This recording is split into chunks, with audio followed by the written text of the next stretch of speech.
அதிசயங்கள் செய்கிறவர் நம் அருகில் இருக்கிறார். அற்புதங்கள் செய்கிறவர் என்றும் நமக்குள் வசிக்கிறார். சங்கீதம் 133 முதல் 2 வசனம். இதோ சகோதரர் ஒருமித்து வாசம் பண்ணுகிறது. இதோ சகோதரர் ஒருமித்து வாசம் பண்ணுகிறது. எத்தனை நன்மையும் எத்தனை இன்பமுமானது. எத்தனை நன்மையும் எத்தனை இன்பமுமானது. அது ஆரோனுடைய சிரசின் மேல் ஊற்றப்பட்டு ஆரோனுடைய சிரசின் மேல் ஊற்றப்பட்டு அவனுடைய தாடியிலே வடிகிறதும் அவனுடைய தாடியிலே வடிகிறதும் அவனுடைய அங்கிகளின் மேல் இறங்குகிறதுமான நல்ல தைலத்துக்கு ஒப்பாயிருக்கிறது.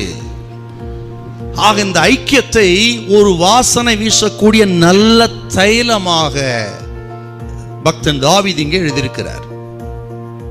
இந்த சங்கீதத்தோட பின்னணி என்னன்னு கேட்டீங்கன்னா, நம்ம தலைப்புல வாசிக்கிறோம் ஆரோகண சங்கீதம் அப்படின்னு பார்க்கிறோம். ஆரோகண சங்கீதம் என்று சொன்னால், இஸ்ரவேல் ஜனங்கள் அதில் ஆண் மக்கள் எல்லாம் வருஷத்துக்கு 3 விஷயம் அவர்கள் பண்டிகை ஆசரிப்பதற்காக எருசலேம் இருக்கிற தேவாலயத்துக்கு போகணும். அந்த தேவாலயம் எருசலேம் என்பது மலையின் மேல் இருக்கிற பட்டணம். அந்த மலையின் மேல் இருக்கிற பட்டணத்தின் மையத்திலே தான் தேவாலயம் இருந்தது. அந்த மலையடிவாரத்திலிருந்து அவர்கள் வளைந்து போகிற மலை பாதையில அவர்கள் சில பாடல்களை பாடிக்கொண்டே மேல போவாங்க. அப்படி பாடிக்கொண்டு மேல போகிற அந்த சங்கீதங்களுக்கெல்லாம் பேர் தான் ஆரோகண சங்கீதம். அதை மனதில் வைத்து இந்த பக்தன் இதை எழுதுறாரு. என்னன்னு கேட்டா, அப்படி பண்டிகை ஆசரிக்க அவர்கள் சேர்ந்து போவாங்க. அங்கே போய் 1 வார காலம் இருந்து பண்டிகை ஆசரிப்பாங்க. இந்த ஐக்கியத்தெல்லாம் மனதில் வைத்து இந்த சகோதர ஐக்கியம் எத்தனை நன்மை எத்தனை இன்பமா இருக்கிறது என்று இந்த தைலத்துக்கு இணையாக இந்த சகோதர ஐக்கியத்தை சொல்றார். இன்றைக்கு நான் உங்களை பார்த்து கேட்கிறேன், உங்க குடும்பத்துல குடும்ப ஐக்கியம் இருக்கிறதா? கணவன் மனைவி, சகோதர சகோதரிகள், இதுல வெற்றி வேண்டுமே நமக்கு. சகோதரிகளுக்குள்ளே சின்ன சின்ன பிரச்சனைகள், அழிந்து போகிற இந்த உலக பொருளுக்காக ஆசைக்காக எத்தனை சண்டை வம்பு வழக்குங்க, எத்தனை கோர்ட்டு கேஸ் இருக்கு.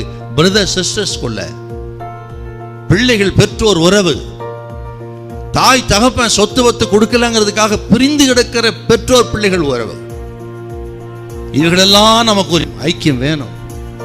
நம்ம குடும்பங்களில் நல்ல ஐக்கியத்தை கற்று தருவாராக, அதில் நமக்கு வெற்றியை தருவாராக. எப்பொழுதும் எல்லாவற்றையும் வெற்றி சிறக்க பண்ணுகிற தேவன் உங்கள் குடும்பத்தில் இருக்க பிரிவினைகளை நீங்கி போகும்.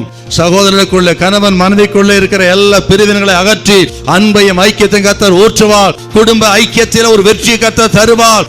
எப்பொழுதும் எல்லாவற்றையும் வெற்றி சிறக்க பண்ணுகிற தேவன் நம்மோடு இருக்கிறார். ஹல்லேலூயா, ஹல்லேலூயா.